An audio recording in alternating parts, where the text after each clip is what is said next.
I'm Tristan Winder in the News 2 streaming studio with the Morning Pulse here on this Tuesday, January 28th. We begin with breaking news as an investigation is underway after a woman was found dead in her cell at the Lincoln County Detention Center. According to the North Platte Police Department, who is investigating the situation, 45-year-old Rebecca Kleckner was found unresponsive in her holding cell by a jail staff member on January 22nd. Life-saving measures were performed by staff but were unsuccessful. The 45-year-old was booked on a DUI the day before and was under observation every 30 minutes by a healthcare professional. No further details have been released. An autopsy has been ordered and was completed last Friday. The cause of death is still unknown. This is Developing News Story. Stick with News 2 for updates and for developments.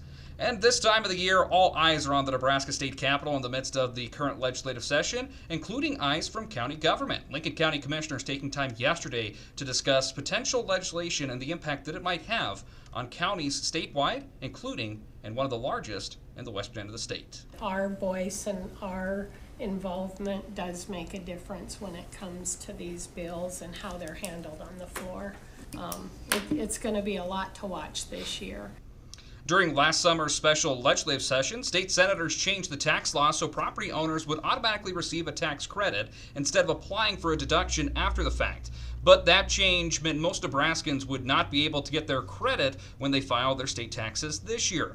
A group of lawmakers wants to fix the problem and has introduced a legislative bill that would give property owners the credit they should have received. The bill could have an effect on when you file your state income taxes this coming year. A lot of times if there's a bill that's still in process, we would generally advise the taxpayer to hold off on filing their state income tax return until we get a final resolution on the bill. You can file federal right away, get your federal refund if you're anticipating a refund, and then at a later date you can file the state income tax return.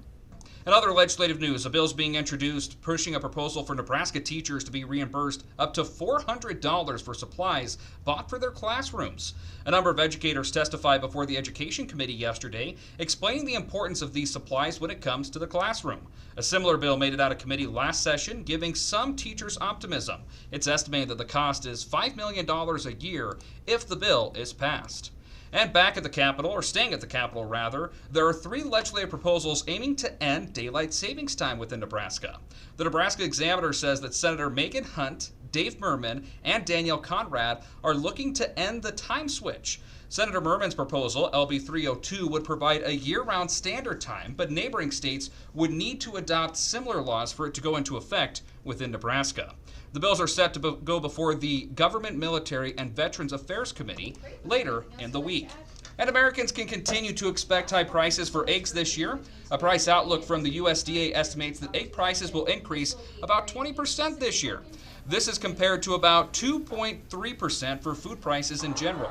Government data shows that the average price of a dozen eggs was $4.15 last month. According to the Consumer Price Index, that's about a 36% increase from last December.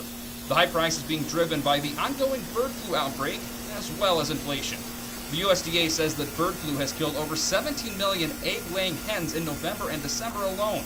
That's nearly half of all birds killed by the virus last year.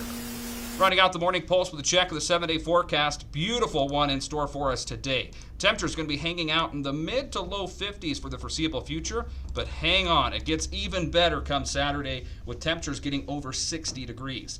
But don't get too used to it. Looks like cooler temperatures are on the horizon for us when next week rolls around.